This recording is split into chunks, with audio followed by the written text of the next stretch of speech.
প্রিয় দর্শক সবাইকে আমন্ত্রণ জানাচ্ছি জিটিভির বিশেষ স্বাস্থ্য বিষয়ক আয়োজন সোফি নিবেদিত মনের কথা অনুষ্ঠানে।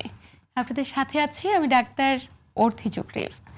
একজন নারী জীবনে অত্যন্ত স্বাভাবিক একটি প্রক্রিয়া তার পিরিয়ড, অথচ জীবনের অধিকাংশ সময়ে সামাজিক লজ্জা, হীনমন্যতার দায় কিংবা নানাবিধ ভুল ভাবনার কারণে আমরা এই বিষয়টিকে নিজের জীবন থেকে খানিকটা লুকিয়ে রাখি। আমরা প্রত্যেকে জানি পিরিয়ড হয় কিংবা মাসিক হয় কিংবা কি কারণে এটি হয় কিংবা এটি হলে কখন স্বাভাবিক, কোন ক্ষেত্রে চিকিৎসকের কাছে যাওয়াটা জরুরি, বিষয়টি নিয়ে আমরা অনেক শঙ্কিত থাকি না। দর্শক, আমাদের মনের কথা অনুষ্ঠানে আজ কথা বলবো মনের অজানা কিংবা মনে জমে থাকা নানা কথা নিয়ে। আপনাদের জানানোর চেষ্টা করব মাসিক সম্পর্কিত নানা তথ্য। আলোচনা করবার জন্য স্টুডিওতে আমাদের সাথে উপস্থিত আছেন অধ্যাপক doctor Tabassum Parvin, chairman fetomaternal medicine department, Bangladesh medical বিশ্ববিদ্যালয় এবং সাবেক পিজি হসপিটাল। দর্শক, আজকের আলোচনার বিষয়ে যে কোনো তথ্য কিংবা পরামর্শের জন্য আপনারা চাইলেও ফোন দিতে পারেন টেলিভিশন স্ক্রলে দেখানো নাম্বারে। আমি আপনাদের সুবিধার্থে একটু নাম্বারটা বলে দিচ্ছি, 0224103306 থেকে 07 পর্যন্ত। ম্যাম, স্বাগত আমাদের আজকের আয়োজনে। ধন্যবাদ। খুব প্রাসঙ্গিক একটি বিষয় নিয়ে শুরু করছি আমাদের আজকের আলোচনা। পিরিয়ড একজন নারী জীবনে অত্যন্ত স্বাভাবিক একটি শরীরবৃত্তীয় প্রক্রিয়া, কিন্তু আমরা অনেকে জানি না যে কি কারণে এটিকে স্বাভাবিক প্রক্রিয়া বলা হচ্ছে। শুরুতে একটু জানতে চাই যে পিরিয়ডটা আসলে কি। আসলে পিরিয়ডটা যেটা আপনি বলছিলেন যে এটি একটি স্বাভাবিক প্রক্রিয়া, শারীরিক প্রক্রিয়া, যেটি একটি মেয়ের জীবনে খুব গুরুত্বপূর্ণ একটি অংশ। আসলে কারণ হলো যে ও যে শিশু ছিল, শিশু থেকে এখন অ্যাডোলেসেন্ট হচ্ছে, তো এই প্রক্রিয়ার মাধ্যমে যখন মেনস্ট্রুয়েশনটা হচ্ছে টোটালি একটা ফিজিওলজিক্যাল, এটা আমাদের আগে বুঝতে হবে যে এটা একটা নর্মাল প্রক্রিয়া, এটা কোনো অ্যাবনর্মাল কোনো কিছু নাই। একটা মেয়ের জীবনে এটি স্বাভাবিকভাবে আসবে।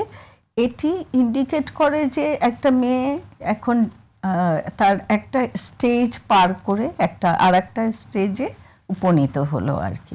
তো মেনস্ট্রুয়েশনটা হয় আসলে কিছু হরমোনের জন্য। আমাদের মেয়েদের যে মেয়েলি হরমোন আছে সেগুলোকে আমরা বলি ইস্ট্রোজেন, প্রোজেস্টেরন।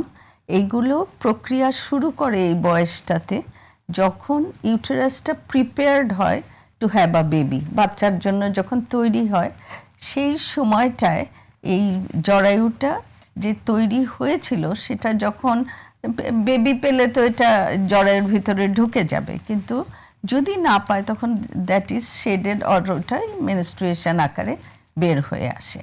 সো যখন একটা মেয়ে বেসিক্যালি যদি বলি একটা মা হওয়ার ক্ষমতা অর্জন করে, এটাই ইন্ডিকেট করে যে মেনস্ট্রুয়েশনটা যদি সঠিক সময়ে হয়, যে তার এই পর্যায়টা ঠিকঠাক আছে। কিন্তু আমরা অনেকে জানি না যে কোন সময়টা আসলে মাসিক হবার জন্য স্বাভাবিক, বা কোন বয়সে একজন কিশোরীর আসলে মাসিক হওয়াটাকে মানে পরিপূর্ণ সময় হিসেবে আসলে এটা ভ্যারি করে একজন থেকে একজনের। তবে আমরা একটা হিসাব করি তো ডাক্তার, এটা 9 থেকে 12 বছরের মধ্যে হলে ভালো। 9-এর আগে হলে 8 পর্যন্ত ইটস ওকে, বাট তার আগে হলে আসলে এটাকে আমরা বলি প্রিকশিয়াস পিউবার্টি, মানে আগাম তার পিউবার্টি হয়ে গেল। আর আমরা বলি যে 15 বছর পর্যন্ত ওয়েট করা যেতে পারে পিরিয়ডের জন্য, যদিও 15 বছরে কিছু ইনভেস্টিগেশন করে ফেলা উচিত যে কেন হচ্ছে না। বাট 16 বছর পর্যন্ত যদি না হয় সেটা আসলে একটু চিন্তারই বিষয়, কেন হচ্ছে না। নিশ্চয়ই একটু জানবো যে একজন কিশোরী হঠাৎ করে 11 বছর বয়সে পিরিয়ড হয়ে গেল, আমাদের সমাজে যে বাস্তবতা, আমরা আসলে পিরিয়ড হয়েছে একজন নারীর মাসিক নিয়ে কথা বলতে খুব একটা স্বাচ্ছন্দ্য বোধ করি না। পারিবারিকভাবে যে অ্যাওয়ারনেসগুলো বিল্ড আপ করতে হবে যে এটাই স্বাভাবিক, এটা এরকমভাবে হতে পারে, শুরুটা এরকম, এই বিষয়গুলো নিতে খুব একটা অ্যাওয়ারনেস নাই, বা আমাদের ওই অভিভাবকদের সঙ্গে খুব একটা খোলামেলা আলোচনা, বন্ধুত্বপূর্ণ যে সম্পর্কটা এখন পর্যন্ত আমাদের সোসাইটি বিল্ড আপ করতে পারেনি। অনেক কিশোরীরা অনেক বেশি ভয় পেয়ে যায়, আতঙ্কিত হয়ে যায় যে রক্ত কি কারণে এলো, এত রক্ত কেন, মানে এই ভয়টা কাটানোটা আসলে কতটুকু জরুরি? না, এটা তো খুবই জরুরি। আসলে আমরা যখন এটাকে স্বাভাবিক বলছি, তাহলে এটি যে স্বাভাবিক সেটা তো কিশোরীকেই জানতে হবে প্রথম, যেটা তোমার জীবনে এটা একটা স্বাভাবিক প্রক্রিয়া। তো আমি যেমন বললাম যে এটা 9 বছর থেকে হতে পারে, ইভেন 8-এও হয়ে যায়, আমরা দেখছি এখন। তো এই জিনিসটা মা তাহলে যখন বাচ্চার বয়স 6 বা 7-8 ইয়ার্স হবে, তখন থেকে আসলে বাচ্চার সাথে এগুলো নিয়ে টুকটাক আলোচনা করা উচিত। মা বা বড় বোন যদি থাকে বা বাসার গুরুজনরা, এটা তো আলাপ করতেই হবে, ওকে আস্তে আস্তে বোঝাতে হবে যে তোমার জীবনে কিন্তু এরকম একটা টাইম আসবে হুইচ ইজ নর্মাল, এটা নিয়ে তোমার শঙ্কিত হওয়ার কোনো কারণই নাই। তো এই মানসিক বিল্ড আপটা আসলে করা জরুরি, যেটা আমাদের দেশে এখন একটা শ্রেণীর মধ্যে আমি দেখেছি ডাক্তার হিসাবে যে এই ট্যাবুসগুলো অনেক সরে গেছে। ইভেন আমি দেখি যে বাবারাও ইনভলভড হয় এখন, হুইচ ইজ ভেরি এনকারেজিং। কিন্তু কিছু সোসাইটির একটা অংশ তো আমাদের আছেই যারা এগুলো সম্বন্ধে মনে করে যে এখনো এটা বুঝি লজ্জার কোনো একটা বিষয়। তো সেই গ্রুপটাতে সচেতন হওয়া বা আমাদের উচিত আসলে ওদেরকে সচেতন করে তোলা। মানে এই জায়গাগুলোতে আমি যদি একটু প্রত্যন্ত এলাকা চিত্রগুলোকে নিয়ে আসি, দেখা যায় যে একটি কিশোরী মাসিক হয়েছে এবং সেটি তার পরিবারকে তো বলতেই পারছে না, স্কুলে যেতে পারছে না, খানিকটা ভয়ে কিংবা আতঙ্কে কিংবা লজ্জায়, এবং তার মানসিক যে পরিবর্তনটা আসে পিরিয়ড পরবর্তী সময় বা ওই সময়টিতে, মানসিক অবস্থাটা নিয়ে কিন্তু আমরা খুব একটা কথা বলি না কখনো।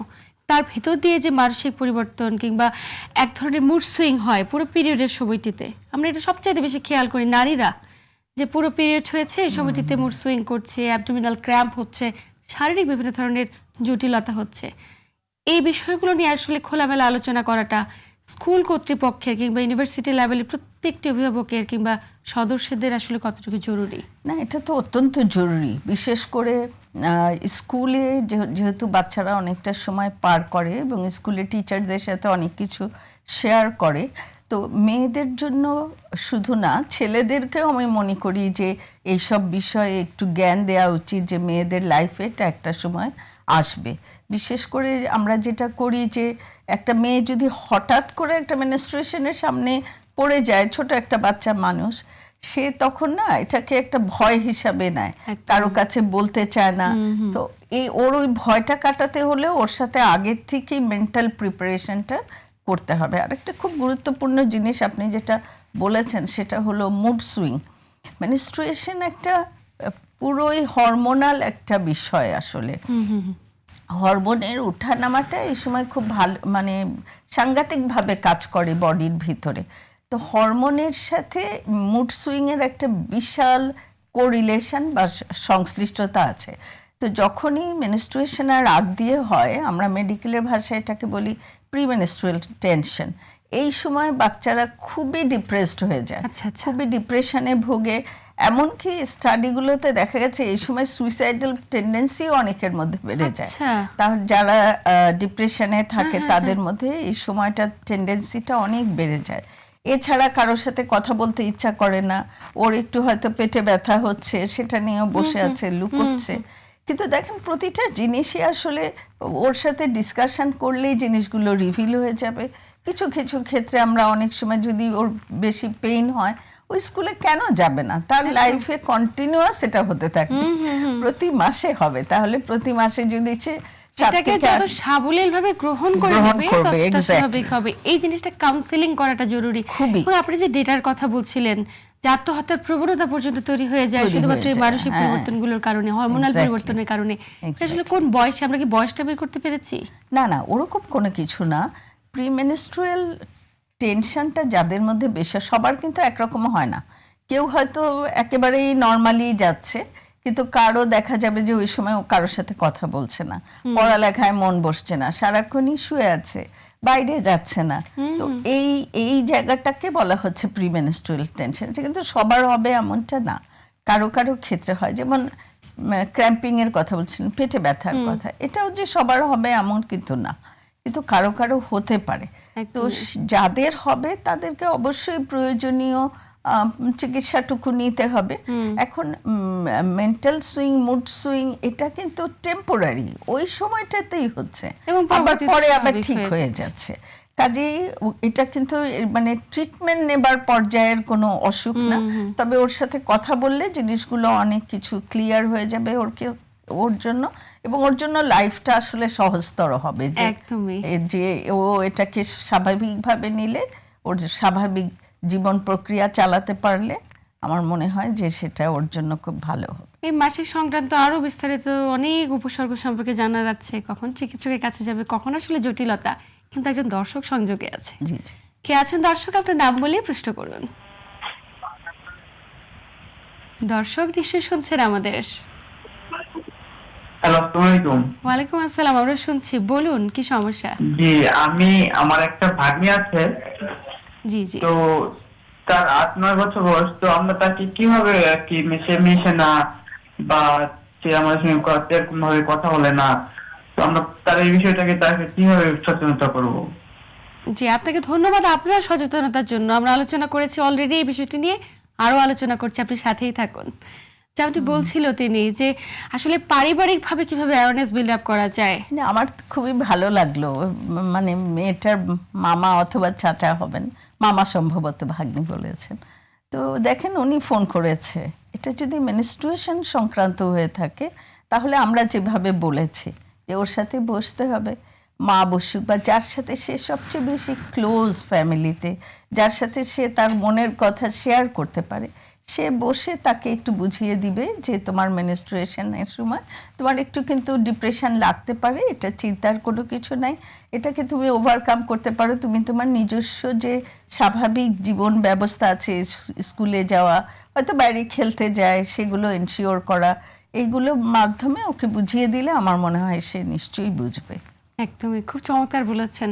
একটা প্রশ্ন জানতে চাই যে আমরা তো দেখছি যে 8 বছর, 9 বছর, 10 বছর বয়সে কিশোরীদের মাঝে পিরিয়ড শুরু হয়ে যাচ্ছে, কিন্তু পিরিয়ডের যে এই যে শুরুর সময়টা হঠাৎ করে 1 মাস হলো, 2 মাস 3 মাস বন্ধ, আবার গিয়ে 4 মাস পরে হলো, এবং এটি নিয়ে অনেক ক্ষেত্রে অভিভাবকেরা অনেক বেশি শঙ্কিত হয়ে একদম, যায় হ্যাঁ। যে এটা কি কোনো জটিলতা হলো কিনা। আমরা অনেক ক্ষেত্রে গুরুত্বই দেয় না। আসলে কোন ক্ষেত্রে গুরুত্ব দেওয়া জরুরি এবং কোন ক্ষেত্রে এটি স্বাভাবিক? আচ্ছা, এটা খুব মানে ভালো প্রশ্ন। আমি বলবো, আমি মনে করি যে এটা খুব চিন্তিত হবার মতো কোনো বিষয় না। এটা প্যারেন্টস বা গার্ডিয়ান যারা আছে তাদেরও জানা উচিত। আমাদের কাছেও অনেক রুগী আসে যে ম্যাডাম ওর তো অনেক বেশি ব্লিডিং হচ্ছে, অথবা ওর পিরিয়ড হয়েছে এখন 2-3 মাস আর হচ্ছেই না বা হচ্ছে না, খুব ওরিড হয়ে যায় মায়েরা। বেসিক্যালি আমি যেটা বলছিলাম যে এটা আসলে একটা হরমোনের প্রক্রিয়ার মাধ্যমে এটা হয়ে থাকে। তো একটা কিশোরী মেয়ে যে ধরেন 8-9 বছর, তার এই যে প্রক্রিয়াটা, হরমোনের ওরিয়েন্টেশন বা অর্কেস্ট্রেশন, এইটা পরিপূর্ণ হয় না ওই সময়টাতে, হতে 2-3 বছর লেগে যায়। তো ওই কারণে ওই সময়টাতে যখন পিরিয়ড শুরু হয় তখন কিন্তু একটু পিরিয়ড অনিয়মিত হতে পারে, বেশি হতে পারে। বেশি হলে অবশ্যই ডক্টরের কাছে আসবে, অনিয়মিত হলেও আমি মনে করি আসা উচিত যে কেন হচ্ছে এটা আমরা একটু দেখে নিলাম।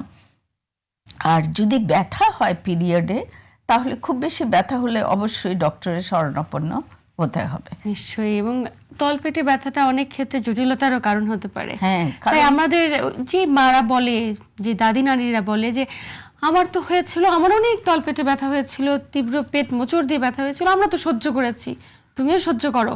কিন্তু এই সহ্য করাটা যে কোনো ক্ষতির কারণ, এই বিষয়টাকে এনশিওর করাটার জন্য আমাদের এই আয়োজনগুলো। কে আছেন দর্শক? আপনার নাম বলেই প্রশ্ন করুন। দর্শক নিশ্চয়ই শুনছেন আমাদের। জি, আসসালামু আলাইকুম। ওয়ালাইকুম আসসালাম, আমরা শুনছি, বলুন কি সমস্যা। জি আপু, আমি আমার ওয়াইফের বিষয়ে কথা বলতে চাচ্ছি। আমার ওয়াইফের বর্তমান বয়স 40+, বাট আমার ওয়াইফের যেটা হলো যে দীর্ঘদিন থেকে তার যে পিরিয়ডের সমস্যা, সেটা হলো যে তার প্রচুর ব্লিডিং হয়। ব্লিডিং হওয়ার কারণে সে শারীরিকভাবে অনেক অসুস্থ হয়ে যায়। আমি গত মাসে তাকে ডাক্তার দেখিয়েছি। তো ডাক্তার ওটার জন্য তাকে কিছু ক্যালসিয়াম, আয়রন ট্যাবলেট দিয়েছেন। তারপর দেখলাম যে তার শারীরিকভাবে অনেক দুর্বলতা, এবং পিতাটা প্রচুর যখনই হয় তখন তার ব্লিডিংটা প্রচুর হয়। এই বিষয়ে আপনাদের সাজেশন আমরা চাচ্ছি। দর্শক একটু প্রশ্ন করব, 40 বছর বয়স বলছিলেন, মানে মানে অনেক বেশি ব্লিডিং হচ্ছে, এটা কমপ্লেইন কত দিন থাকে একটু জানাবেন? এটা ওনার 7-8 দিন থাকে। 7-8 দিন থাকে। কোনো পরীক্ষা করা হয়েছিল কিনা, কোনো না, আমরা বিশেষজ্ঞ কোনো চিকিৎসক পরীক্ষা দেখিয়েছেন করাইনি। কিনা? জি ম্যাডাম, কোনো প্রশ্ন করতে চান কিনা? না, কোনো প্রশ্ন করতে চাচ্ছি না না, বেসিক্যালি। প্রশ্ন হলো যে কেন এত ব্লিডিং না, হচ্ছে। যে হ্যাঁ। আপনার এই বিষয়টা নিয়ে দর্শক আমরা আলোচনা করছি, আপনি আমাদের সাথেই থাকুন, আপনাকে ধন্যবাদ। আচ্ছা, এই যে ব্লিডিংটা বেশি হচ্ছে, এটা কোনোভাবেই নর্মাল হিসাবে নেওয়া যাবে না। প্রথমেই দেখতে হবে যে ওর কোনো জরায়ুতে কোনো প্রবলেম আছে কিনা, মানে যেই অঙ্গগুলোর মাধ্যমে মেনস্ট্রুয়েশনটা হয় সেই অঙ্গগুলো ঠিক আছে কিনা। এখানে ইনভলভড আছে হলো জরায়ু, আর একটা হলো ওভারি। তো জরায়ুতে টিউমার হলে বা অন্যান্য ইনফেকশন হলেও ইভেন বেশ অনেক ব্লিডিং হতে পারে। হ্যাঁ, তো ব্লিডিংটাকে যেটা হলো যে জাস্ট ক্যালসিয়াম বা আয়রন ক্যাপসুল দিয়ে কিন্তু আটকানো যাবে না। প্রথম কাজ হবে যে কেন ব্লিডিং হচ্ছে, সেই জন্য সরাসরি একজন গাইনোকোলজিস্ট বা স্ত্রীরোগ বিশেষজ্ঞকে দেখানো খুবই জরুরি এই সময়। কারণ এটা এক্সামিনেশনের ব্যাপার আছে, পেটে দেখতে হবে কোনো আমরা টিউমার পাচ্ছি কিনা, এবং আমরা ইন্টারনাল এক্সামিনেশন করি, তখন আমরা অনেক কিছু রিভিল করতে পারবো। কারণগুলো বললে যে আমি যেটা বললাম, জরায়ুর বিভিন্ন রকমের টিউমার, ওভারিতেও অনেক সময় কিছু টিউমারে অনেক ব্লিডিং হয়ে থাকে, এন্ডোমেট্রিওসিস হলে সেটা ব্লিডিং বেশি হয়। এছাড়া হরমোন যেমন থাইরয়েডের সমস্যাটা খুব কমন, তো থাইরয়েডের প্রবলেমের জন্য কিন্তু যদি সমস্যা থাকে ব্লিডিং হতে পারে। সো ইটস নিড অ্যাকচুয়ালি একটা থরো অ্যাসেসমেন্টের ব্যাপার আছে, মানে বিশেষজ্ঞ চিকিৎসকের কাছে গিয়ে পরীক্ষা করবে, তিনি যে পরামর্শ দিবেন সেই অনুযায়ী। একদম একদম, এবং এটাকে অবহেলা করার কোনো অবকাশ নেই। আরেকটা হলো যে এই ব্লিডিং হলে তো উনি অ্যানিমিক হয়ে যাবে। ওনার ব্লিডিংটাকে কমানোর প্রচুর রকমের ওষুধ আছে, যেটা ওনার সমস্যা অনুযায়ী নির্ধারণ করতে হবে যে ওনার কি ওষুধ লাগবে, এবং এতে সমস্যা সমাধান হওয়াটা খুব মানে খুবই সম্ভব আসলে। এবং এমনও হতে পারে যে এটা টিউমারটা বড় কোনো জটিলতার বহিঃপ্রকাশ হিসেবে শুধুমাত্র ব্লিডিং দিয়ে আসছে। অবশ্যই দ্রুত সময়ের মাঝে যেন চিকিৎসকের শরণাপন্ন হয় এই পরামর্শ থাকবে। ম্যাডাম, আরো একজন দর্শক সংযোগে আচ্ছা, ঠিক কে আছেন দর্শক? আপনার নাম বলে প্রশ্ন করুন। দর্শক নিশ্চয়ই শুনছেন আমাদের। আসসালামু আলাইকুম। ওয়ালাইকুম আসসালাম, আমরা শুনছি, বলুন কি সমস্যা? আমার মেয়ের মেন্স হচ্ছে না ম্যাডাম। মেয়ের বয়স কত, কোথা থেকে বলছেন একটু জানাবেন? আমি বগুড়া ক্যান্টনমেন্ট থেকে বলছি। জি জি, মেয়ের বয়স কত, কি সমস্যা হচ্ছে? বয়স 19 বছর ম্যাডাম। কত? 19 বছর। জি, 19 বছর, মেন্স হচ্ছে না। কতদিন ধরে? ওষুধ খেলে হয়, না হলে হয় না তো। আচ্ছা, মানে ওষুধ খাওয়ালে হয়, তাছাড়া হয় না। আমি কি করব? কত বছর ধরে বা কত দিন ধরে এই সমস্যা? এটা ধরেন যে ওই অনেক দিন থেকে ম্যাডাম হচ্ছে না, মানে ওষুধ খেলে হয়, তাছাড়া হয় না। 1 বছর 2 বছর নাকি আরো বেশি? হ্যাঁ, আরো বেশি, 2 বছরের 2 বছরের বেশি। কোনো বিশেষজ্ঞ চিকিৎসক দেখিয়েছেন, পরামর্শ নিয়েছেন কিনা, এবং বিবাহিত কিনা? ডাক্তারের ভিতরে দেখাচ্ছি, গাইনি বিষয়। পরীক্ষা করিয়েছে কোনো ফাইন্ড আউট করেছে কি সমস্যা হয়েছে? এই ব্লাড টেস্ট করাচ্ছি, এগুলো হিমোগ্লোবিন 9 পয়েন্ট এরকম আছে ম্যাডাম। আচ্ছা, অন্য কোনো এখন পর্যন্ত ডায়াগনোসিস কনফার্ম হয়নি? দর্শক একটু জানতে চাই যে আপনার সন্তানটি বিবাহিত কিনা? না, ও ইন্টারমিডিয়েট পড়তেছে। জি, আপনি কি কোনো প্রশ্ন করতে চান? হ্যাঁ, আমি একটু প্রশ্ন করতে চাই, আপনার মেয়ের ওজন কেমন? ওজন একটু বেশি, 67 এরকম। আচ্ছা, 19 বছর বয়সে 67? জি, আপনি সাথেই থাকুন দর্শক, আমরা আলোচনা করছি। মা তো ওরিড হবেই। আপনার এত টেনশনের কিছু নাই মেয়েকে নিয়ে। আপনি জাস্ট আপনার মেয়েকে যদি অন্য কোনো প্রবলেম ডাক্তার না পেয়ে থাকে, 19 বছরে 67 কেজি ওজন কিন্তু অনেক বেশি, একটু বেশি না, অনেক বেশি। হয়তো মায়ের চোখে আপনার অত লাগছে না, কিন্তু আপনার মেয়েকে জাস্ট ওজন কমাতে বলেন। ও যদি কিছু ওজন কমাতে পারে, ওর পিরিয়ড রেগুলার হবে। আর আপনার জন্য আশ্বস্ত হওয়ার বিষয়টি হলো যে ওর মেনস্ট্রুয়েশন হচ্ছে।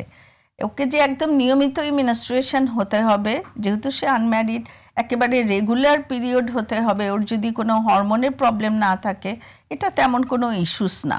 আর যেটা হলো যে আপনি কিছু ওকে ওজন কমাতে বলেন, অলমোস্ট 10 to 15% ওজন যদিও কমাতে পারে, তাহলে ওর পিরিয়ডটা রেগুলার হয়ে যাওয়ার সম্ভাবনাই বেশি, যদি না অন্য কোনো প্রবলেম থাকে, যেটা বলছিলাম যে থাইরয়েডের প্রবলেম। অনেকে থাইরয়েডের কারণেও কিন্তু ওজন অনেক বেশি বেড়ে যায়। হ্যাঁ, আর আমাদের এখনকার লাইফস্টাইলে একটু পরিবর্তন এসছে, তো আমাদের বাচ্চা মেয়েরা বাসায় বেশি থাকে। হ্যাঁ, মানে স্কুলের টাইমটা হয়তো একেবারে বিকাল হয়ে গেল 4টা 5টা, তারপরে কোনো খেলাধুলা নাই, বাসায় এসে আবার কোচিংয়ে চলে যাচ্ছে। সো ওদের ভেরি মাচ সিডেন্টারি লাইফ, মানে এবং কোনো এই মা যে প্রশ্নটি করেছে ম্যাডাম, আমি একটু সংযুক্ত করতে চাই আপনাকে, যে বলছিলেন যে ওষুধ না খেলে কোনোভাবে পিরিয়ড হচ্ছে না, এই বিষয়টি নিয়ে তিনি আচ্ছা শঙ্কিত। হ্যাঁ, আমি আপনাকে বলবো যে ওষুধ আপনার মেয়েকে রেগুলার খেয়ে পিরিয়ড করাতে হবে এরকম কোনো কিন্তু কারণ নেই। হ্যাঁ, 3-4 মাস বন্ধ থাকলেও কোনো অসুবিধার কিছু নাই, তবে 3-4 মাস হলে তখন আমরা একটু ওষুধ দিয়ে উইথড্রল করিয়ে দিই আর কি, যে ব্লিডিং এটা করিয়ে দিই, না হলে ভিতরে একটু প্রবলেম হয় সেটার জন্য। আদারওয়াইজ এটাকে রেগুলার ওষুধ খেতে হবে প্রতি ওজন মাসে, কমানোটাই এই মুহূর্তে আসলে মূল লক্ষ্য। এক্স্যাক্টলি। ওনাকে বুঝতে হবে কি যে ওষুধ দিলে যেহেতু পিরিয়ড হয়, তাহলে ওনাকে তো রেগুলার ওষুধ খাওয়ানো যাবে না, তাই না? একটা আনম্যারিড মেয়ে, ওষুধগুলো মূলত হরমোন যেগুলো আমরা দিয়ে থাকি পিরিয়ডটাকে নিয়মিত করবার জন্য, এটা খুব বেশি প্রয়োজন নাই। আমার ওনার সমস্যা শুনে মনে হয়েছে বেসিক্যালি মেয়েটা একটু ওবিস বা মোটা হয়ে যাওয়ার জন্য, ওই যে পিসিওএস বলি এখন আমরা আমরা পিসিওএস নিয়ে আলোচনা করবো ম্যাম। একজন দর্শক অনেক সময় ধরে সংযোগে রয়েছে। কে আছেন দর্শক? আপনার নাম বলেই প্রশ্ন করুন। জি, আসসালামু আলাইকুম। ওয়ালাইকুম আসসালাম, আমরা শুনছি আপনাকে, বলুন কি সমস্যা, নাম কি? আমি আমার মেয়ের জন্য একটু কথা বলতে জি, সন্তানের নাম কি, বয়স কত, ওজন কত এবং কি সমস্যা হচ্ছে একটু বলুন। আচ্ছা, আমার এই মেয়ের বয়স হচ্ছে 14 বছর। জি জি বলুন। মেয়ের বয়স হচ্ছে 14 বছর, ও ওজন হচ্ছে বেশি আর কি, 67 কেজি আর কি। আচ্ছা, ওর পিরিয়ডটা 2 মাস পর পর হয় আর কি। 2 মাস পর? জি জি জি, আর কোনো সমস্যা আছে?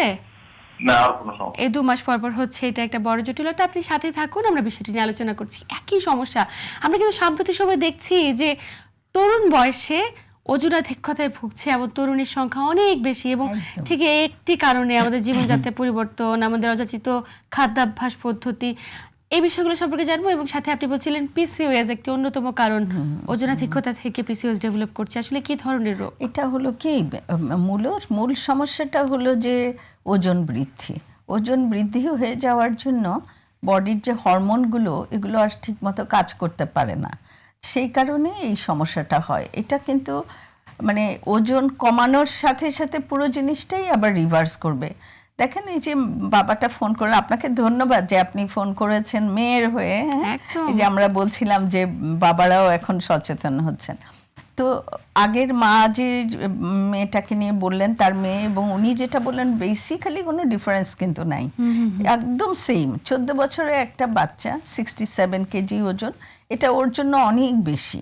তার মানে ওর লাইফস্টাইল চেঞ্জ করতে হবে, ওর ফাস্ট ফুড খাওয়াটাকে কমাতে হবে, রেগুলার কিছু এক্সারসাইজের আওতায় আনতে হবে। বিষয়ে জানবো। খাদ্যাভ্যাসে মায়েদের আসলে ভূমিকা কতটুকু পরিবর্তন করার ক্ষেত্রে?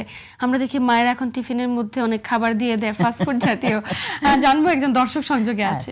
কে আছেন দর্শক? আপনার নাম বলেই প্রশ্ন করুন। আসসালামু আলাইকুম। ওয়ালাইকুম আসসালাম, আমরা শুনছি আপনাকে, কি সমস্যা বলুন। যে আমার সমস্যা হচ্ছে, আপনার ধরেন আমি জন্ম বিরতিকরণ, আপনার এই যে ইনজেকশন, সরকারি ইনজেকশনটা আমি নিচ্ছি, বুঝছেন? জি, এই ইনজেকশন যদি পরে আমার ধরেন যে পিরিয়ডটা এডি হয় না, এডি ঠিক মতো হয় না, সেই জন্য ধরেন আমার অনেক সমস্যা হয়। আমি আবার একটু হস্তশিল্পের কাজ করি, তো বসে বসে কাজ করা লাগে, তে ধরেন আমার সমস্যা হয়, ব্যথা করে, বুঝছেন? আবার যদি ধরেন যে শুইলেও বাধ্যে, তাহলে ধরেন আবার নিয়ম মতো হইলেও ধরেন ওরকম ভাবে ব্লিডিং হয় না, বুঝছেন? যেমন দক্কা দক্কা এরকম হয়, মানে একটু গন্ধ গন্ধ করে, এরকমই আর কি, বুঝছেন? বসে থাকি, কাজ করি, তো ব্যথা করে ওই জায়গাটা। জি দর্শক, আমরা বুঝতে পেরেছি। আপনার জন্য শুভকামনা থাকলো। আমরা বিষয়টি নিয়ে আলোচনা করছি, আপনি আমাদের সাথেই থাকুন। ছোট করে উত্তর দেব। আচ্ছা, ছোট করে উত্তরের মধ্যে এটা হলো যে ইনজেকশন নিলে পিরিয়ড বন্ধ থাকবে, ইটস ন্যাচারাল, মানে পিরিয়ডটাকে বন্ধ রেখেই এটা কাজ করে বেবি না আসার জন্য। তো নিচ্ছে কন্ট্রাসেপটিভ হিসাবে, জন্ম নিয়ন্ত্রণের এই পদ্ধতিতে ইনজেকশনে যে পিরিয়ডটা বন্ধ থাকে এটা নর্মাল, এটা ওষুধের প্রভাবে হচ্ছে। এবং উনি বন্ধ করলে আবার দেখেন পিরিয়ড হচ্ছে। তো ব্যথাটা কেন, সেটা যে পিরিয়ডের জন্য হচ্ছে এটা বলা যাবে না। ওনার উচিত হবে ডাক্তারের শরণাপন্ন হয়ে একটা এক্সামিনেশন করে নেওয়া, একটা আলট্রাসোনোগ্রাম করা ওনার জন্য খুবই জরুরি, যে অন্য কোনো প্রবলেম আছে কিনা। তো এটাই ওনার জন্য আমার নিশ্চয়ই এই জায়গাটাতে হয়তো নর্মাল হিসেবে নিতে হবে। অবশ্যই আসলে। চিকিৎসকের কাছে গিয়ে ফাইন্ড আউট করাটা খুব বেশি করাটা জরুরি, যেমনটি জরুরি, আপনি হ্যাঁ। বলছিলেন। ম্যাম, একদম আলোচনার শেষ প্রান্তে ছোট্ট একটা প্রশ্ন করে আপনার এই আলোচনা শেষ করব। সেটা হলো, অনেক সময় বর্ষাকালে আমরা দেখি স্টেরিলিটি প্রপারলি মেনটেন করতে পারছি না, অনেক বেশি আসলে মানে অসচেতনতার মধ্যে দিয়ে জীবনটাকে অতিবাহিত করে অনেকে কাপড় ব্যবহার করে, সেই কাপড়টিকে একদম ঘরের একদম আর্দ্র পরিবেশের মধ্যে শুকিয়ে সেটাকে আবারও ব্যবহার করে, তাতে করে ব্যাকটেরিয়াল সংক্রমণ আবার ঝুঁকি কতটুকু। এবং আরেকটি বিষয়, যে আমরা যারা কর্মজীবী নারী, তারা হঠাৎ করে যদি মাসিকের সম্মুখীন হয়ে থাকে, ফার্স্ট এড সামগ্রী তো প্রত্যেকের রাখা উচিত, সাথে কি রাখার পরামর্শ দেব? আচ্ছা, খুব ভালো প্রশ্ন আসলে, যদিও খুব সময় অল্প। প্রথম কথা হলো যে হাইজিন মেনটেন করতেই হবে মেনস্ট্রুয়েশনের সময়, না হলে প্রচুর পরিমাণে ইনফেকশন হওয়ার ঝুঁকি আছে। এমনকি এরকমও হিস্ট্রি আছে যে বাচ্চা শকে চলে গেল ইনফেকশন হয়ে, এত খারাপ হতে পারে। সো হাইজিন মেনটেনেন্সটা খুবই জরুরি। কাপড় বা প্যাড যেটাই ইউজ করুক না কেন, এটা 2 to 6 আওয়ার্স, 2 থেকে 6 ঘন্টা পর পর প্রয়োজন অনুযায়ী চেঞ্জ করবে। এটা খুব প্রয়োজন, না হলে ওটা একটা ইনফেকশনের সোর্স হিসাবে কাজ করে। স্যানিটারি প্যাড ইউজ করতে পারলে সবচেয়ে ভালো। যদি না পারেন, কাপড় যদি ইউজ করেন, এটা গরম পানি দিয়ে ধুতে হবে এবং একদম কড়া গরমে এটাকে শুকিয়ে নিতে হবে। মানে কতজন পারে আসলে এই জায়গাটাতে সচেতন হতে, বিষয়টি নিয়ে আমরা আসলে শঙ্কিত। এই জায়গাটাতে আপনারা নিয়মিত কাজ করছেন, নিয়মিত হাজার হাজার অ্যান্টিব্যাকটেরিয়াল যে সংক্রমণগুলো নিয়ে আপনাদের শরণাপন্ন হয়, সেই বিষয়গুলো ফেস করছেন, এবং এই জায়গাটাতে সচেতন করবার জন্য আমাদের আয়োজন। একদম শেষ প্রান্তে কথা বলার কোনো অবকাশ নেই, আপনাকে আন্তরিক ধন্যবাদ গুরুত্বপূর্ণ তথ্য এবং পরামর্শের মাধ্যমে প্রত্যেকটা দর্শককে উপকৃত করবার জন্য। হ্যাঁ, ধন্যবাদ আপনাকে। প্রিয় দর্শক, এই ছিল আমাদের আজকের আয়োজন। এতক্ষণ সাথে থাকার জন্য সবাইকে আন্তরিক ধন্যবাদ। সবাই ভালো থাকুন, সুস্থ থাকুন এবং জিটিভির সাথেই থাকুন।